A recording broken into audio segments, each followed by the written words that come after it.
has happened. This is Ukraine's capital. What seemed unthinkable in the 21st century is now underway. At least 40 people are dead this morning as Russia attacks Ukraine, with a hole covering at least 5 floors blasted into the site.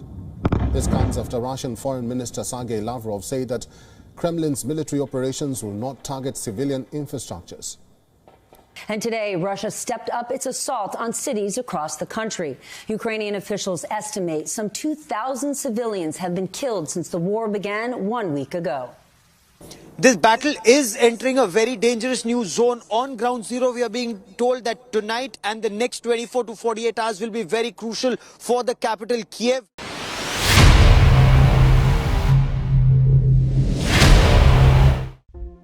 Ukraine और Russia आज war में है और जैसी हालत है यही दिख रहा है कि रशिया ये वॉर जीत जाएगा।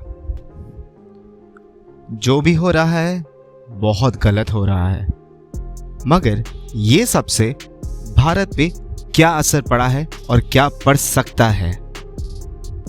सो let's see the major impacts. Bharat 80% edible oil यानी सनफ्लावर ऑयल इंपोर्ट करता है रशिया और यूक्रेन से। अब इस वॉर के कारण ये इंपोर्ट सिस्टम में बहुत बड़ा इम्पैक्ट आ चुका है। जो 1 लीटर सनफ्लावर ऑयल आपको मार्केट में कुछ दिनों पहले 145 रुपीस में मिल रहा था, वो आज आपको 162 रुपीस में मिल रहा है।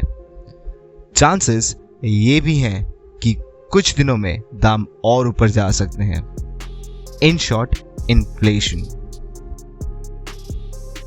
इस वॉर से सबसे ज्यादा फ्राइट मूवमेंट पे इंपैक्ट आएगा, जिसके कारण फ्रूट्स, वेजिटेबल्स, ऑयल्स, पल्सेस के साथ साथ और चीजें भी महंगी हो सकती हैं। अगर इंपोर्ट और एक्सपोर्ट पे इंपैक्ट आया तो भारत सरकार को ना चाहते हुए भी सब चीजों का दाम बढ़ाना पड़ेगा। अगर आज हम हमारे देश में पेट्रोल के दाम देखें तो ऑलरेडी हमें चक्कर आते हैं। आज मुंबई जैसे शहर में अगर आपको 1 लीटर पेट्रोल अपनी गाड़ी में भरना है तो आपको अपनी जेब से 110 रुपए खर्च करने पड़ते हैं।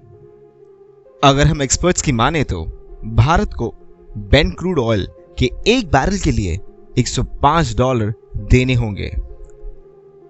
फिलहाल अभी मार्केट में 1 बैरल भारत को $103.40 में पड़ रहा है और ये पहली बार हुआ है सिंस 14 अगस्त 2014।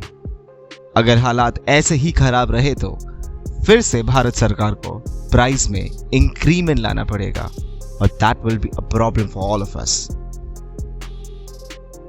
इंडिया एक लार्ज अमाउंट में मेटल एक्सपोर्ट करती है टू रशिया।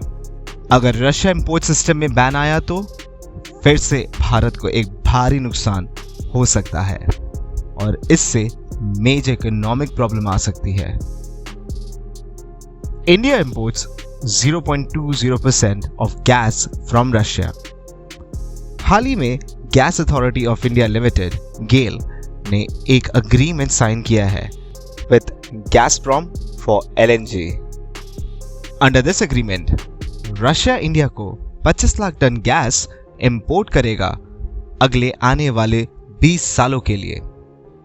एक चीज का फिलहाल रिलीफ है कि अब तक कोई भी बैन नहीं लगा है इन सब चीजों पे। अब तक इंडिया ने एक बैलेंस बना के रखा है इस पूरे सिचुएशन पे। इंडिया, चाइना और UAE ने वोट करने से मना कर दिया था on this entire situation on Feb 25। हम बस यही प्रे करते हैं कि ये सब जल्द से जल्द खत्म हो जाए और सब पहले जैसा नॉर्मल हो जाए। Our prayers for every single local who has been impacted due to this war. भले वो यूक्रेन से हो या रशिया से, we pray सब फिर से नॉर्मल हो जाए। आज मैं आपसे नहीं बोलूँगा कि आप मेरा चैनल सब्सक्राइब करें। आप चाहे तो कर सकते हैं, नहीं तो कोई बात नहीं, बट ये वीडियो शेयर ज़रूर करें। आप इस वॉर के अपडेट्स हमारे इंस्टाग्राम और फेसबुक पे भी देख सकते हैं और पढ़ सकते हैं। आने वाले कुछ दिनों के लिए हम इस वॉर की सारी अपडेट्स पोस्ट करते रहेंगे। we also want to know, what do you think about this entire situation which is happening across? Write us below in the comment section and बताइए आप क्या सोचते हैं इस entire situation के बारे में. Once again, we pray for everyone's good health and safety. Peace.